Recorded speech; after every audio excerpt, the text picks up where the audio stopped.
America के साथ हमारे ताल्लुकात खराब नहीं हुए। अब मुझे खुलकर अगर मैं बात करूंगा तो फिर सुन लीजिएगा सर।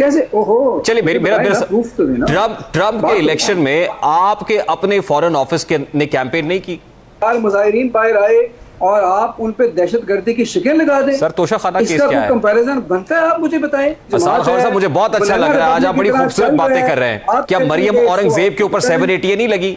जावेद लतीफ के ऊपर 780 नहीं लगी? क्या वजीर आजम आजाद कश्मीर के ऊपर 780 नहीं लगी?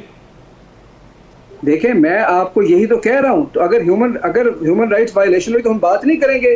तो सर यही तो आपके दौर की ऑपोजिशन कर रही थी ना। तो ये कर रही है, मुल्क की इस्टेब्लिशमेंट ये कर रही है। आप जाके सारा कुछ अमेरिकी सफारत खाने के लोगों को बताएं। Who is America sir? हम कोई गुलाम है? आज आपके लोग, आप खुद अमेरिकी सफारत खाने के लोगों से मुलाकातें कर रहे हैं तो Khawaja Asif once said and I quote, कोई शर्म होती है, कोई हया होती है?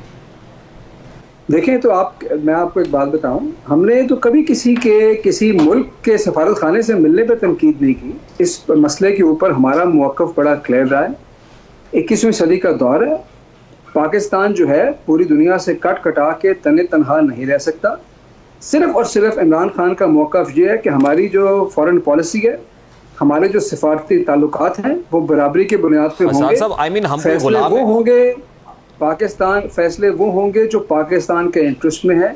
किसी और की जंग नहीं लड़ी जाएगी, किसी और की जंग के लिए बड़ा सादा सा सवाल है सर। फिर आज अमेरिका कौन होता है कि आप अपने ऊपर होने वाले जुल्म सितम अमेरिका को बताएं जाके कि पीडीएम सरकार ने ये कर दिया मुल्क में, आज मुल्क की अदालतें ये कर रही हैं, मुल्क की इस्टेब्लिशमेंट ये कर रही है। आप जाके सारा कुछ अमेरिकी सफारत खाने के लोगों को बताएं। Who is America sir?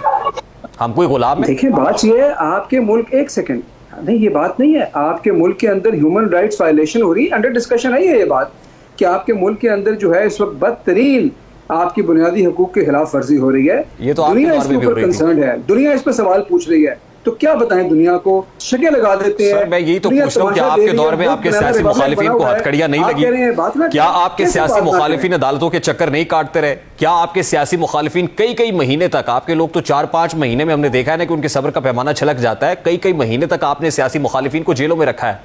क्या उस वक्त जब अमेरिकी सफारत खाने के लोगों से मिल रहे थे वो जस्टिफाइड था? आज आप तनकीद करें उस वक्त जस्टिफाइड था? फिर आप करप्शन के केसेस को मिला रहे हैं इस चीज से कि 4 मुजाहिरीन बाहर आए और आप उन पे दहशतगर्दी की शिकन लगा दें। सर तोशा खाना केस क्या है? कंपैरिजन बनता है? आप मुझे बताएं। साहब मुझे बहुत अच्छा लग रहा है, आज आप बड़ी खूबसूरत बातें कर रहे हैं। क्या मरियम औरंगजेब के ऊपर 780 नहीं लगी? जावेद लतीफ के ऊपर 780 नहीं लगी? क्या वजीर आजम आजाद कश्मीर के ऊपर 780 नहीं लगी? देखें, मैं आपको यही तो कह रहा हूं। तो अगर ह्यूमन राइट्स वायलेशन हुई तो हम बात नहीं करेंगे। तो सर यही तो आपके दौर की ऑपोजिशन कर रही थी ना। सुन लें, आपका आर्गुमेंट क्या है? आपका आर्गुमेंट ये है कि आप कह रहे हैं कि ऐसी चीजें हमारे दौरे हुकूमत में हुई जिनसे आप मुत्तफिक नहीं हैं। इससे कहीं ज्यादा इंटेंसिफाइड थी वो। मैं आपसे, मेरे इस बात कंप्लीट करने देना रेहान। मैं आपसे पूछ रहा हूं, क्या आपका आर्गुमेंट ये है कि 2 wrongs make a right?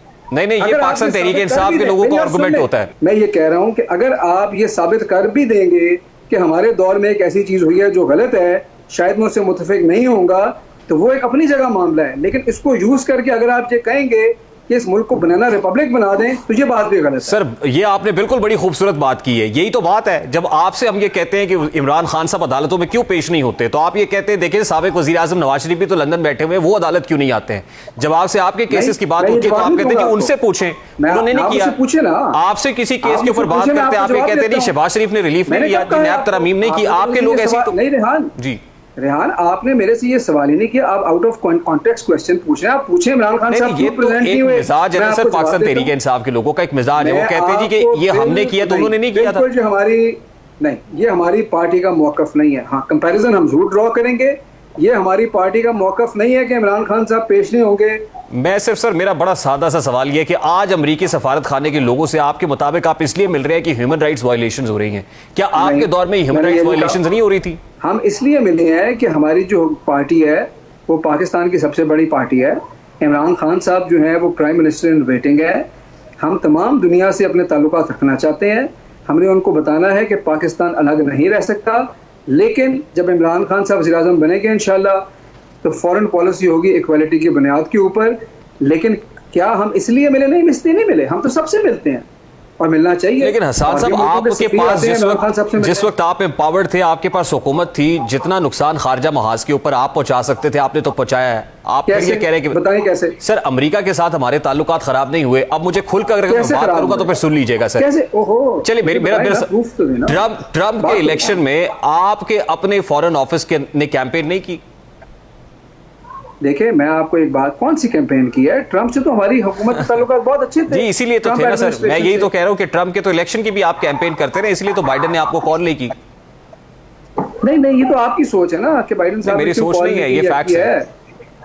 नहीं, कहाँ लिखा है? मुझे बता तो दें, कहीं रिपोर्ट हुआ है? जी, रिपोर्ट पूरी दुनिया में रिपोर्ट हुआ है सर। जाने ना जाने, गोली ना जाने, भाग तो सारा जाने। हमारे देखें, ये बात ठीक है कि हमारे जो ताल्लुकात थे ट्रंप एडमिनिस्ट्रेशन से वो बहुत अच्छे थे, बाइडेन से नहीं। उसके बाद भी ताल्लुकात चलते रहे हैं। लेकिन ये कहना कि ताल्लुकात को नुकसान पहुंचा है, अब कौन सा वो ऐसा हमारे लिए अमेरिका या कोई और मुल्क कर रहा है जो उस वक्त नहीं कर रहा था? आज अमेरिका इतना अच्छा क्यों हो गया? उस वक्त जो अमेरिका बहुत खराब था कि जिस वक्त आप साइफर लहरा रहे थे और उस वक्त डोनाल्ड लू जो है वो बहुत आपकी आंखों में खटकता था, आज वो अच्छा कैसे हो गया? देखें, साइफर हकीकत है, आपके ख्याल में साइफर झूठ है? क्या समझे साइफर? मैं तो नहीं कह रहा, ये तो आपके अपने चेयरमैन कह रहे हैं। नेशनल सिक्योरिटी कमेटी ने एंडोर्स किया था जी, मैंने तो नहीं देखा। मुझे ये बताइएगा कि अब अगर इलेक्शंस नहीं होते तो क्या स्टांस होगा? पीटीआई क्या करने जा रही? जेल भरने जा रही? देखिए, जेल तहरीक भी है और अदलिया से उम्मीद भी है, क्योंकि इस वक्त आइन के अंदर बड़ा वाज़े लिखा है कि 90 दिन से एक दिन भी आगे जाने की गुंजाइश नहीं है। अगर आइन की सबवर्जन होगी तो आइन के मुहाफिज अदलिया है, इसलिए हम अदलिया में गए भी हैं, हाई कोर्ट की डायरेक्शन भी है, जिसको खुल्लम खुल्ला उसकी हुकूमतूरी हो रही है। यानी आप ये कह रहे हैं कि सूबों के अंदर इलेक्शंस हो जाए अभी सरे 10 वफाक के अंदर हुकूमत जब भी होते हैं इलेक्शंस, जो टाइम है उसके मुताबिक हो, सूबों के अंदर इलेक्शंस हो जाए पहले। आप ये कहते हैं अलग अलग भी हो तो आपको कबूल है? आइन कहता है ना, मैं तो नहीं कह रहा। आप ही का मुतालबा था ना कि जो मरकज में हुकूमत है वो भी डिसॉल्व हो, असेंबली और इलेक्शंस हो जाए वहां पर। मैं तो ये पूछ रहा हूं। नहीं, मेरी बात सुनिए, ये हमारी ख्वाहिश जरूर थी और हमारे ख्याल में होना भी ये चाहिए था। लेकिन अगर हुकूमत नहीं करना चाहती तो वो लीगली चाहे तो इनकार कर सकते हैं, क्योंकि वफाक में उनकी। ठीक, तो फिर आप ये चाहेंगे कि सूबों में हो जाए? लेकिन सूबों के इलेक्शन तो करवाने पड़ेंगे।